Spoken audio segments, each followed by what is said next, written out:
All right, since the dev mentioned it, I guess we'll go ahead and dive into our topic today. So it looks like Intel is having a little bit of problems here. Thank you for the follow, by the way. I appreciate it, TDS.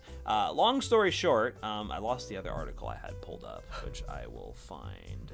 Okay, so long story short, Intel is having to delay their 10 nanometer, which, for those who don't really know what's going on here, 10 nanometer is the manufacturing process for creating these processors. Normally, when you shrink it down to like 10, 7, whatever, you get more efficient processors and sometimes higher performing. Well, AMD is already on 7 nanometer, and Intel is right now delaying their 10 nanometers. So, for those who aren't super technically in the know-how, most of the time that means that AMD is most likely going to have an advantage here in the future because they're going to be releasing updated processors that are going to be even lesser than the 7 nanometer architecture at some point in the future, while Intel is playing catch up right now, which it's not a good look. And because of it, stock people out there was a massive shift in the market last Friday where I think Intel dipped 16%, AMD went up 16% because it releases information. And also it looks like Intel is going to be having to go to a third-party fabrication plant to make these processors because they're so far behind. So it doesn't look too good. You can read a lot more about this online with these articles if you're watching on the Toasted Clips channel. Links down below. But in terms of what this means, I mean, AMD probably is just gonna step in front of Intel right now. Like it's been back and forth. Intel has had like the top of the line CPU for a while, but now with this happening, I expect with AMD's next release, you're probably going to see AMD getting the performance crown, and then after that, they'll probably still hold it. So, yeah, the problem too is Intel with their 10th gen stuff.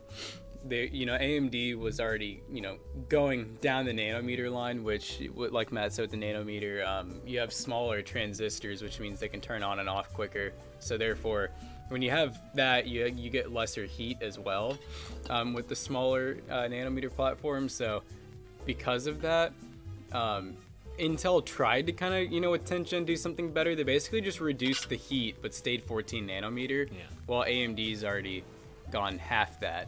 So, I mean, yeah, in theory, if Intel has to delay this, as long as AMD doesn't have to delay as well, their new 7 nanometer stuff's gonna be like, pretty good. And all the rumors look like they're gonna be great. And if anything, like the laptops show you, the new 4th gen laptops, like if that gives anything to tell, it's probably gonna be a really awesome value. So it doesn't mean Intel is going to be like totally dead. Like I have a feeling if Intel just holds on, they have plenty of money. It's not like Intel's just going to disappear. Like that's not going to happen. Freaking IBM's still around. So. Yeah, companies like IBM around. It's not like Intel's going to disappear. They're still like major players in a bunch of different areas in the PC world. But there could be like a period of like 2, 3, 4 years that Intel might just stay in the background and have a processor here or there that's a good value that you can go with. Almost like AMD was a few years ago where they had a couple processors pop up where like, oh, that's actually a good option. You can go with that one. Intel will probably be that, and that's probably about it. So, then they'll probably come back in the future. I would not be surprised. They'll come back and once things catch up. But this is a major roadblock for them. And as PC builders right now, it's just going to continue to be Team Red for most of the builds nowadays. So, just got to keep that in mind. And kind of curious what you all think. Did you see that? It says Taiwan Semiconductor Manufacturing Company will be on 3 nanometer by the time Intel goes to 7. Is their estimate. So that's it. I don't know how that's gonna work. It's gonna be weird. A 1080 for 220 pounds. That's way too heavy. 228 pounds, way too heavy. But that's Intel does have like way too much money. So I mean, like honestly, I don't think they're gonna have a problem figuring something out because. As far as I'm aware, Intel still has a lot more money than AMD does. Yes. Even though, the stocks are different. Intel, you got to think, they were like way over AMD for what, like 20 years almost? I mean, like it's been a long time, so yeah, we'll just have to wait and see. It doesn't mean we're not gonna do Intel stuff. I mean, we got so many Xeon builds coming. It's absolutely ridiculous. It's old Intel stuff. It's older Intel stuff, but I mean, we will probably do some because I know I still might want to do a 10 Gen i7 build at some point, and then whatever they release, we're still gonna do builds because I know there's people who are still gonna buy Intel processors. It's just how it's gonna be. But it's looking a lot like the next release from AMD is gonna be very exciting, and it could totally take over what Intel has. So. But yeah, that's the news article for the day. At the end of the day, though, we like both, and it's not like I wouldn't say I don't want Intel to die, because then the last thing you want is a CPU monopoly, where a company can charge whatever they want. Because if we're being honest, that's kind of what happened with AMD back in the day and Intel. Like, Intel to me was like unobtainable. Like, it was so expensive that I'm just like, yeah, there's no way. It's like I had to go AMD because they were forced to make their processors incredibly cheap, because they were honestly pretty trash compared to Intel. But now that like they're both pretty balanced, but even though AMD's a little bit better, AMD's still under their budget mindset. They're still like, okay, we need to appeal to the budget gaming audience, but they also have more expensive options. While Intel's over here, they're all practically becoming like enthusiasts at this point.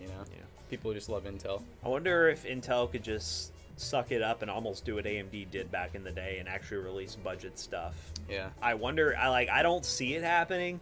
But I mean, they have like their Pentiums and Celerons and stuff. They're in. They don't really like market them much. It's one of those things where you only see them in pre-builts. Kind of like the Walmart PC. Like, they're good processors for what they are, but another problem too that Intel does not have that AMD has is their graphics. Yes. They do not have nearly the integrated graphics that AMD has. No, and that's what's making these laptops from AMD way more appealing. We did the 4th gen laptop. Like, in terms of desktop, like, I mean, APUs only go so far for desktops. I mean, like, yeah, the pre-built market, you probably see them like actual desktop computers, but most like businesses are using laptops nowadays. So like that's where you see the big advantage from AMD. But I don't know, man. But like Dr. from Google is saying, is for his work, Intel's still the industry standard, which will probably be the same for a lot of different businesses. Like, they'll just stick with Intel because all their stuff is built on Intel. It works on Intel. They don't want to take a chance of switching because it's like mission critical stuff.